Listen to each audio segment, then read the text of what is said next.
Hora da história, quer dizer, hora das histórias. Hoje as histórias são inspiradoras. Nos falam sobre futuro, sobre sermos aquilo que sempre sonhamos. Me lembra um poema do Drummond. Drummond é um poeta mineiro de Itabira. Ele tem uma poesia que diz assim: que vai ser quando crescer? Perguntam sempre ao redor. O que é ser? É ter um corpo, um jeito, um nome? Eu tenho os três. E sou? Você sabe, crianças nascem iguais, meninos e meninos, em possibilidades, em criatividade, em sonhos. Crianças, meninas e crianças, meninos, sonham em ser astronautas, mergulhadores, atletas, artistas. Mas, infelizmente, em algumas partes do mundo, para as meninas ainda é um pouco mais difícil do que para os meninos realizar esses sonhos.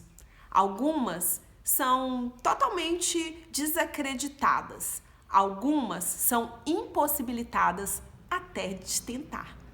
Mas algumas meninas não se curvam diante do que o mundo diz que elas não podem fazer. Elas nos inspiram a lutar como uma garota.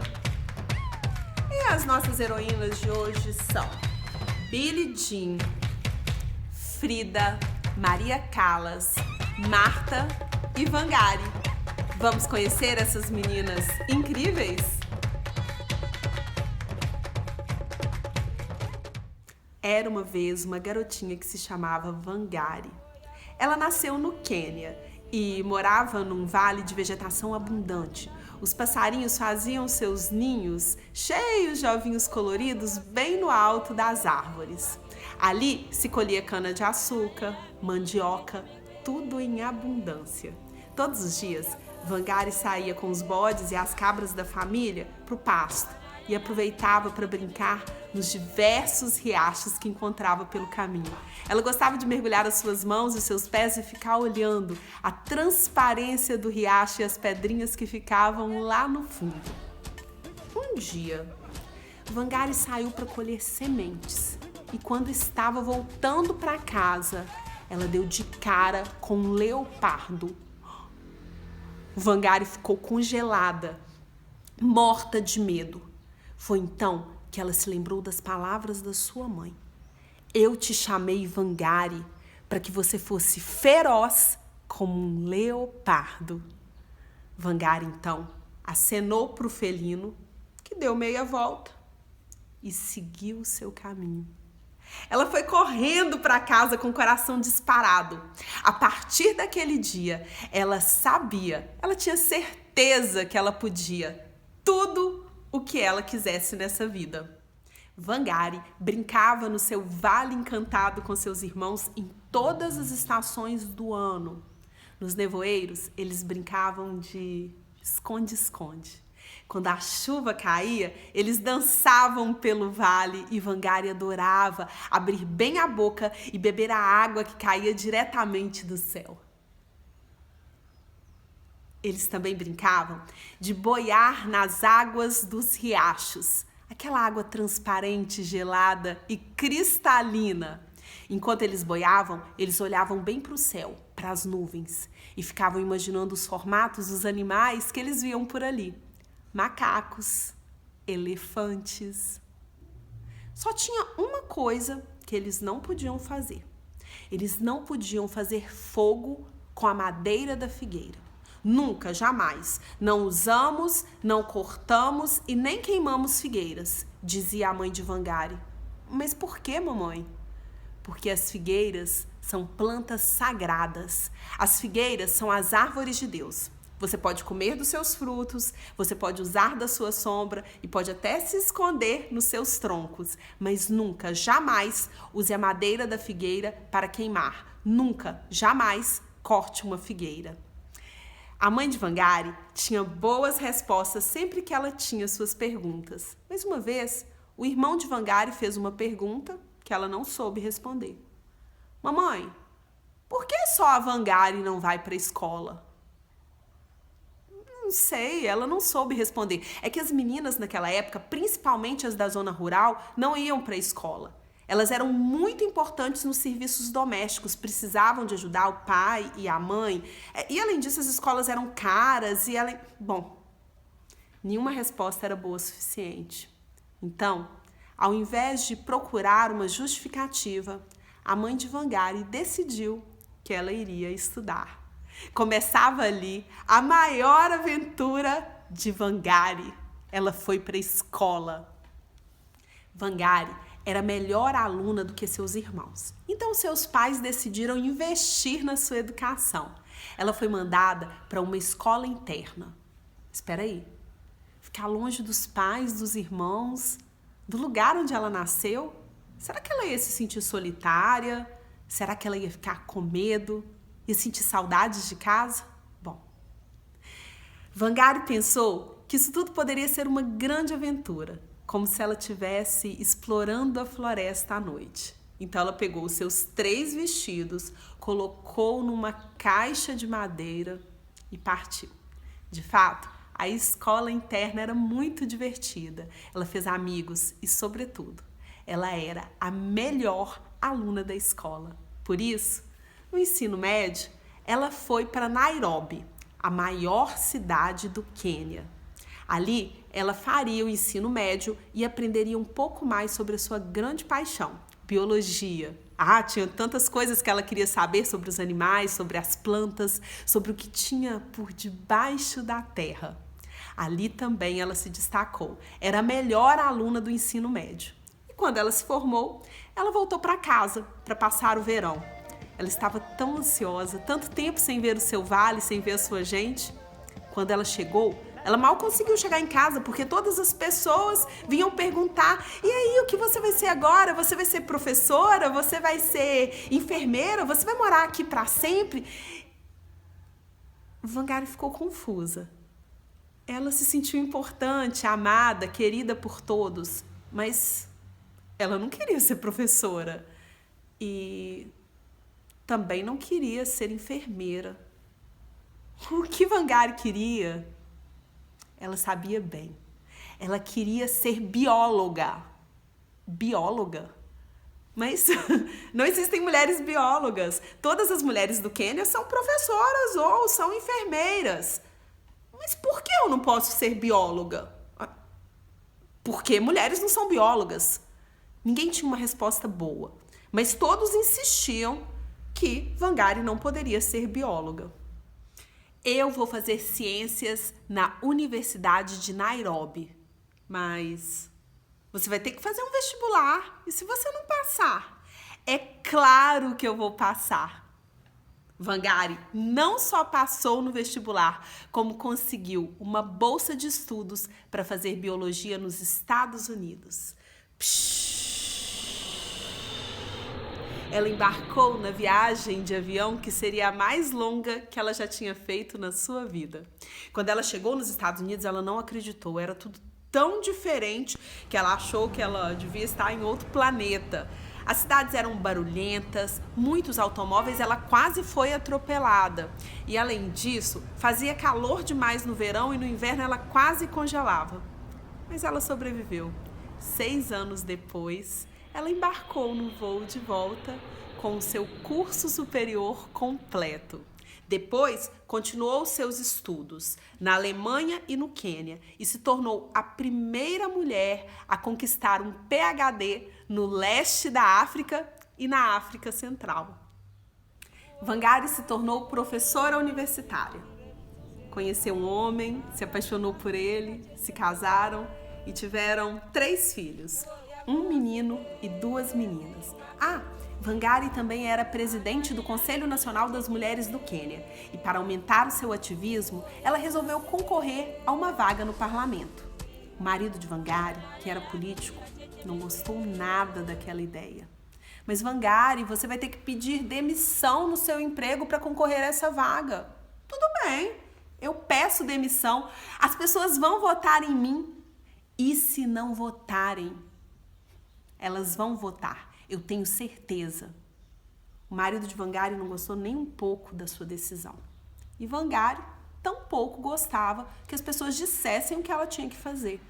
Então eles decidiram se separar. Os 3 filhos ficaram com o marido. E Wangari foi até o reitor da universidade pedir a sua demissão. Acontece que poucos dias antes das eleições, ela recebeu uma carta da justiça dizendo que ela não poderia concorrer ao cargo. Mas por quê? Ela estava confusa. Por que ela não podia concorrer? O tribunal, então, deu alguma justificativa processual que não fazia o menor sentido. Wangari logo entendeu que seus adversários políticos tinham subornado o tribunal e ela não tinha nada a fazer. Por isso, ela procurou o reitor da universidade para tentar o seu emprego de volta. Ele disse que ela tinha perdido o seu emprego, não tinha mais possibilidade de voltar. Mas eu moro no alojamento da universidade. Como eu vou fazer? É melhor então você procurar outro lugar para morar. Wangari ficou muito perdida. Ela estava sem família, sem emprego. Será que ela tinha tomado a decisão errada?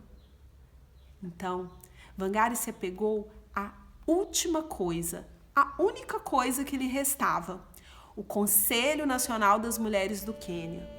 Ela foi então ouvir a queixa daquelas mulheres. As mulheres da zona rural disseram que estavam passando fome, que para buscar água elas tinham que caminhar quilômetros e quilômetros. Não era possível isso.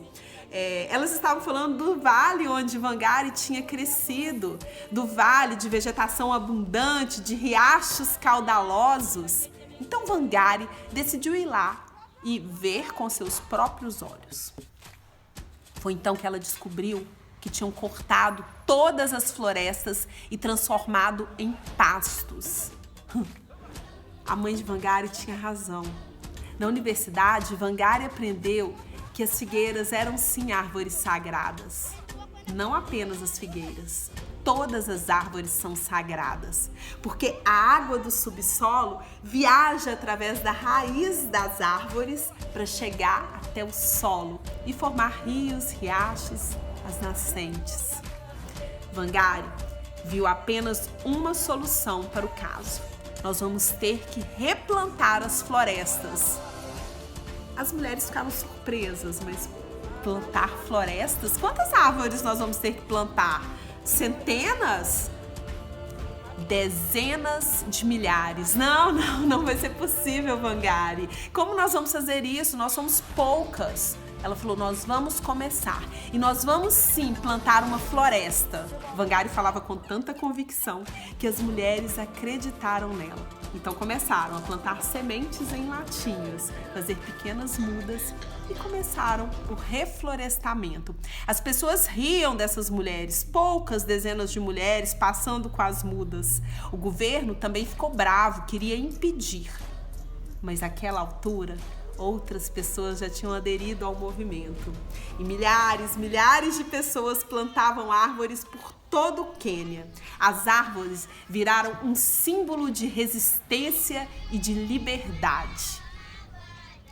E por seu projeto de reflorestamento, que se espalhou por vários outros países, Wangari ganhou o Prêmio Nobel da Paz. Foi a primeira mulher africana a conseguir isso.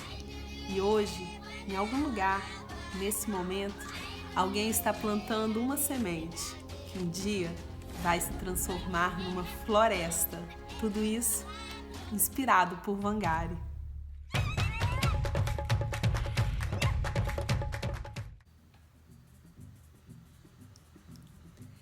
Era uma vez uma garotinha apaixonada por futebol.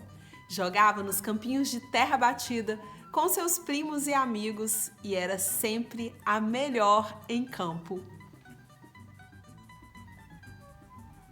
Marta Vieira da Silva nasceu em Alagoas e a sua mãe mal tinha dinheiro para pagar a escola.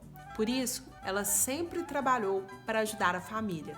Nas horas vagas, ela jogava futebol. Então, ela foi descoberta aos 14 anos por uma treinadora bem famosa, que ajudou a menina a entrar no Vasco da Gama. Marta era craque, tinha velocidade, tinha habilidade e um pé esquerdo afiado. Bom, mas no Brasil, o futebol ainda é considerado um esporte para homens. Por isso, o futebol feminino quase não tem patrocínio. Por isso, aos 17 anos, Marta aceitou um convite para jogar na Suécia. Lá, ela ganhou vários títulos. Foi escolhida como a melhor futebolista do mundo pela FIFA por 5 vezes consecutivas e 6 vezes no total. Um recorde tanto para homens quanto para mulheres. Por isso, ela é chamada de Rainha do Futebol. Em 2015, Marta se tornou a maior artilheira de todos os tempos da Copa do Mundo de Futebol Feminino, fazendo 15 gols. Mesmo ano em que ela completou a marca de 117 gols feitos pela seleção brasileira, superando inclusive Pelé, que fez 95 gols com a camisa 10 da seleção. Marta é embaixadora da boa vontade das Nações Unidas por sua participação importante na igualdade entre gêneros no esporte.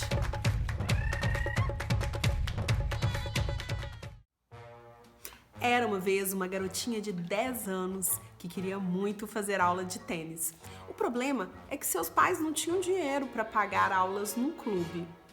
Foi então que ela descobriu um treinador que dava aula em praças públicas. Bom, se ela fosse em 5 praças diferentes, poderia ter aula de tênis gratuitas todos os dias. Mas ela ainda tinha um problema. Ela precisava de comprar uma raquete. A raquete custava $8 e ela não tinha esse dinheiro. Então, ela foi de porta em porta na casa de todos os seus vizinhos oferecer todo tipo de trabalho. Os vizinhos ficaram tão impressionados com a determinação daquela garotinha que arrumavam algumas coisas para ela fazer. Quando ela encheu seu pote de moedas e completou $8, ela foi até uma loja e comprou uma raquete de madeira com cordas roxas, a sua cor preferida, e seguiu para sua primeira aula de tênis. Ela se sentia tão realizada e tão poderosa que disse que a partir daquele dia sentiu que podia fazer qualquer coisa na vida.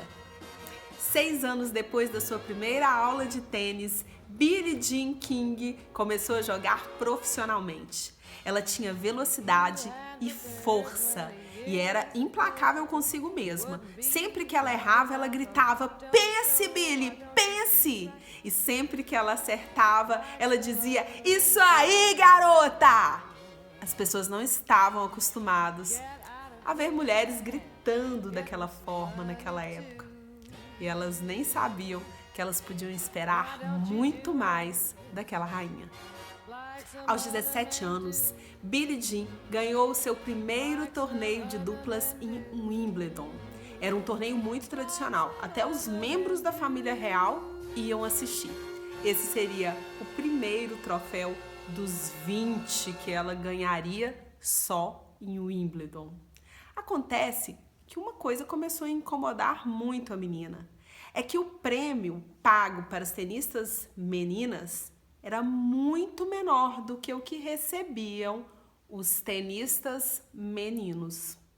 Em 1973, Billie Jean ameaçou um outro grande boicote. Dessa vez, ao maior torneio de tênis do país, o US Open.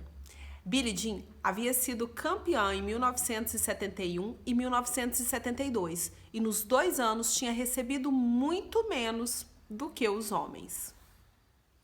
Billie Jean começou a questionar esses valores e os organizadores dos eventos falaram que os torneios masculinos duravam mais tempo, então era justo que eles recebessem mais. Mas o valor do ingresso é o mesmo. E se os organizadores usam também tenistas meninas, mulheres, para vender ingressos, era justo que elas recebessem o mesmo tanto. Eles então disseram para ela que as coisas eram sempre assim, que ela deveria se acostumar porque tudo está certo do jeito que é. Ela percebeu que não seria ouvida.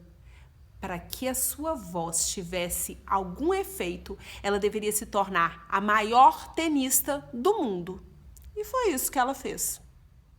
Em 1968, ela ganhou o seu primeiro título individual feminino em Wimbledon. O campeão masculino foi o tenista australiano Rod Laver. O prêmio de Billie Jean foi 750 libras. O de Rod, 2.000 libras. Ela agora era a maior tenista do mundo. Tinha chegado a hora de fazer algumas exigências. Billie Jean foi convidada por um figurão do mundo do tênis para participar de um torneio em Los Angeles. Ela tinha fama e muitos fãs. Seria perfeita para atrair mais público para o torneio. Acontece que esse figurão pretendia pagar para as mulheres 8 vezes menos do que para os homens. E Billie Jean disse que a menos que ele pagasse a ela o mesmo que ele pagaria para os homens, ela não participaria do torneio. Ele foi irredutível. Disse que jamais pagaria a uma mulher o mesmo que pagava a um homem. Billie Jean, então, não participou do torneio e convenceu 8 outras tenistas a fazerem o mesmo. Elas, então, se uniram e criaram o primeiro torneio exclusivamente feminino de tênis e foram chamadas das 9 originais. As 9 originais organizaram um torneio para a mesma semana daquele torneio, o de Jack. Ele ficou furioso e baniu as 9 da Organização Norte-Americana de Tênis. No ano seguinte, 40 mulheres se uniram às originais e elas formaram a sua própria Associação Nacional de Tênis Feminina. E Billie Jean foi nomeada a presidente. Ela estava determinada a não deixar isso acontecer de novo. Os organizadores do torneio sabiam muito bem o que ela queria. Afinal, ela contava isso para toda a imprensa. Mas acharam que ela não ia ter coragem de abandonar o maior torneio de tênis. Eles a subestimaram. Ela disse que, a menos que eles pagassem o mesmo tanto para as mulheres e para os homens, ela não participaria. A grande campeã não vai participar por discriminação? Aquilo chamou a atenção das pessoas do país todo. Billie Jean sabia que aquela luta ia muito além das quadras de tênis. Em todos os lugares do mundo, as mulheres iam para a rua para lutar por direitos iguais. E ela, uma tenista mundialmente reconhecida, não poderia ficar de fora dessa luta. E contrariando todas as previsões, o seu boicote funcionou. Em 1973, o US Open se tornou o primeiro torneio internacional a pagar o mesmo prêmio para tenistas masculinos e femininos. Demorou um tempo para que outros torneios fizessem o mesmo, mas hoje, graças a Billie Jean, o tênis é um dos poucos esportes onde homens e mulheres recebem o mesmo tanto.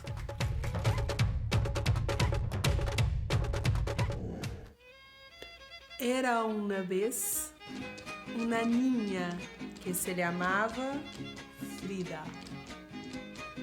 Ela morava numa casinha azul nos arredores do México. Gostava de brincar com a sua irmã, entrar num grande armário que tinha na sala e ficar lá de dentro cantando músicas revolucionárias. Era a época da Revolução no México e os zapatistas lutavam contra a ditadura de Porfírio Dias. Eles queriam criar uma república constitucional no México. Aos 4 anos, ela escolheu o seu lado, os revolucionários. Aos 6 anos, Frida adoeceu. Ela teve paralisia infantil e teve que ficar na cama por longos meses. A paralisia infantil era uma doença muito séria que podia tirar a vida das crianças. De Frida, quase tirou o espírito aventureiro. Mas ela se recuperou. A doença deixou Frida com a perna direita mais fraca, mais curta e mais fina que a esquerda. Por isso, o médico recomendou que ela fizesse muitos esportes. Com o apoio do pai, Frida começou a fazer boxe, futebol, remo e natação. Chegou a ser campeã nessa última modalidade. Mas mesmo com todos os esportes, a perna de Frida ainda ficou um pouco mais curta. Então, quando ela andava de bicicleta, as crianças gritavam: "Frida Kahlo, perna de pau!" E ela pedalava ainda mais rápido, gritava todos os palavrões que ela conhecia. Era tempo da ditadura de Dias. E lá no seu país, o que era valorizado nessa época pelas elites era o que vinha de fora. Tudo que vinha da Europa era bom. A moda, a arte, a culinária. Mas os professores de Frida ensinaram a ela e aos seus amigos a amarem as cores, os cheiros, as formas, as flores do seu país. E isso foi fundamental na sua carreira. Inspirem-se na nossa terra, inspirem-se no que somos de verdade. Frida e seus colegas aprenderam muito bem essa lição. Frida começou a namorar um rapaz que se chamava Alejandro. Eles passavam todo o tempo juntos. E quando não estavam juntos, escreviam longas cartas apaixonadas um para o outro. As cartas de Frida eram cheias de desenho. E assim que começou a usar batom, ela começou a selar as cartas com um beijo.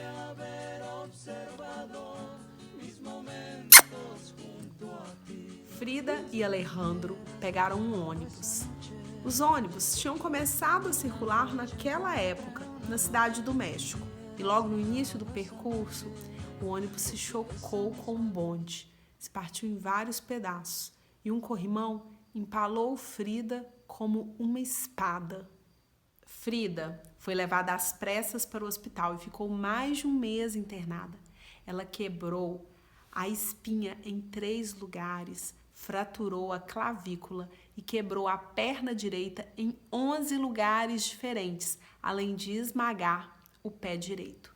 E nunca se recuperou completamente. Mas ela sobreviveu. Para ajudar na sua recuperação, Frida tinha que ficar bem quietinha. Foi aí que ela começou a pintar. Então, a sua mãe teve a ideia de mandar fazer um cavalete suspenso para que ela pudesse pintar deitada. Frida começou pintando os amigos, parentes que iam visitá-la. Depois começou a pintar a si mesma. Ela ficava muito tempo sozinha e dizia que ela era o tema que ela mais conhecia.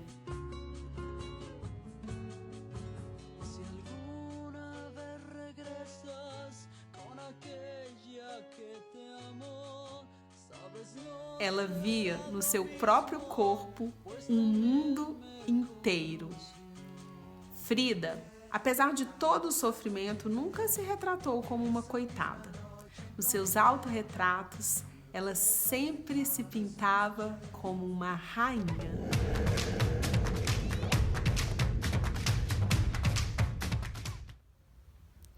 Era uma vez uma garotinha míope com uma voz extraordinária. Maria Callas nasceu num lar infeliz. A família se mudou da Grécia para Nova York contra a vontade da sua mãe, que queria permanecer na terra natal. A mãe também queria estar grávida de um menino, um rapaz que ocupasse o lugar do filho que havia morrido. Então, quando nasceu a menina, Maria Callas, foi motivo de grande decepção. Os pais brigavam o tempo todo. Pelos sonhos que não realizaram, pela falta de dinheiro, o pai batia portas e a mãe gritava. Maria Callas tinha uma irmã, 6 anos mais velha, Jaque. Jaque, tampouco, era amorosa com Maria Callas. E Maria Callas olhava para a irmã, achava mais bonita, mais magra. Ela sim, talvez fosse digna de algum amor. Então, no meio da sua solidão e sofrimento, Maria Callas descobriu a coleção de discos de ópera da sua mãe. A família tinha um gramofone e Maria se entregou ao som da ópera. Aos 5 anos, ela já cantava as músicas, mesmo sem entender as palavras que dizia, porque as óperas eram em italiano. A mãe de Maria Callas, então, pela primeira vez, enxergou a filha. E não é que tinha algo mesmo de especial na voz esquisita daquela menininha, pensou a mãe. Então, ela decidiu investir na sua educação musical. Matriculou a menina em aulas semanais de piano e também a levava no Museu Nacional de Nova York, onde havia uma coletânea de discos de ópera. Às vezes, Maria podia levar alguns para casa e ir abraçada com eles como se fossem ursinhos de pelúcia. Ela passava horas ouvindo ópera e assim seria sua vida dali para frente. Ela fez o seu primeiro concerto aos 10 anos, acidentalmente. Ela cantava La Paloma e tocava piano, quando uma multidão começou a se juntar embaixo do apartamento, inebriados com o som que saía pela varanda. Quando ela terminou, os aplausos subiram até ela numa grande saudação. A mãe de Maria percebeu, então, que as pessoas estariam sim dispostas a pagar para ouvi-la cantar. Então, a paixão da menina se transformou em dever. A sua mãe fazia com que ela ensaiasse e estudasse muitas horas por dia. A mãe estava decidida a transformar Maria numa grande cantora de ópera. Então, a menina participou de várias competições de canto e ganhou um bom dinheiro.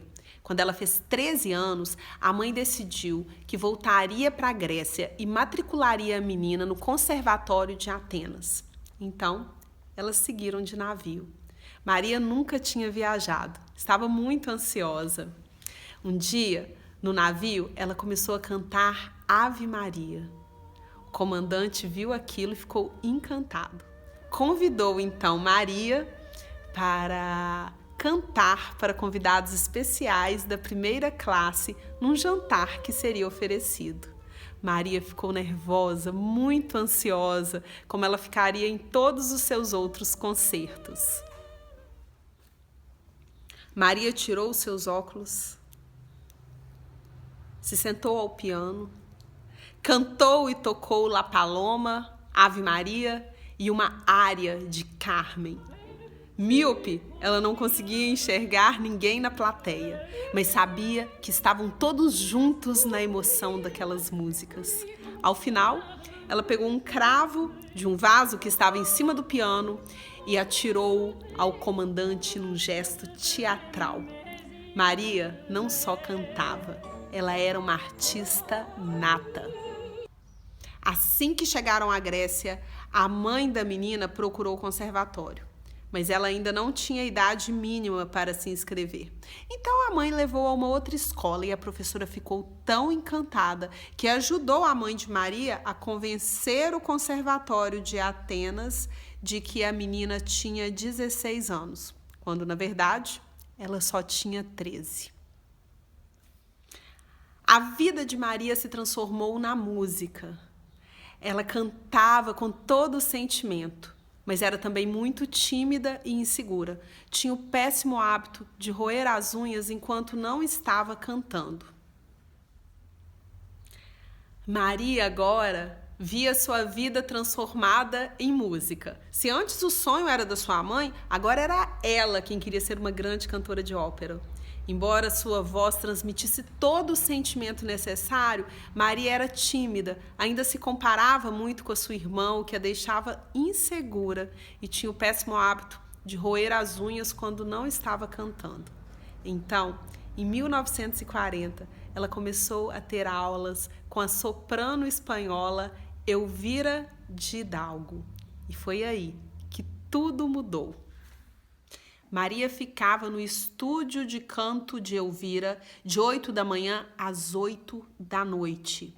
Aprendia com as aulas de cada um dos alunos e ela aprendeu a usar a sua voz como um instrumento, como ela tocava o piano. Aprendeu também a se portar como uma cantora de ópera, a interpretar cada personagem, cada heroína das óperas que ela tanto amava. Maria parou de roer as unhas e aprendeu a usar as suas mãos para seduzir e arrebatar o público. Em 1940, Maria Callas se apresentou pela primeira vez na Itália e os fãs começaram a chamá-la de La Divine. Maria tinha uma voz poderosa e era a única soprano que conseguia interpretar Medea na quarta-feira e Carmen na quinta, com a mesma graciosidade e poder na voz. Depois de muitos anos viajando e provando seu talento e arrebatando fãs no mundo inteiro, finalmente Maria Callas estrearia no Scala, um teatro magnífico de Milão. Em Milão, as pessoas encaravam a ópera como uma religião. E na estreia de Callas, 2.000 pessoas brigavam por um ingresso e esperavam ansiosas. La Divine arrebatou toda a plateia e a orquestra de pé aplaudia aquela mulher de voz divina.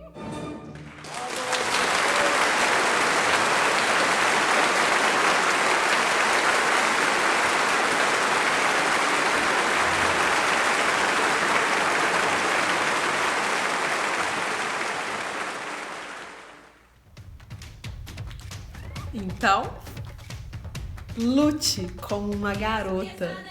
Quer se inspirar ainda mais? A minha dica: Histórias de Ninar para Garotas Rebeldes. 200 fábulas sobre mulheres extraordinárias. Essas 5 que nós conhecemos e mais 195. Sabe o que é mais legal? É que quando a gente lê essas histórias, a gente fica tão emocionado que a gente quer que todo mundo conheça também. Então, faça como diz o ditado: conte um conto e aumente um ponto. Espalhe a história dessas mulheres incríveis para todo mundo. Aliás, reparando bem, eu acho que tem uma mulher muito incrível bem pertinho de você. É só reparar. Conte a história dela também. Espalhe a história de mulheres incríveis pelo mundo todo.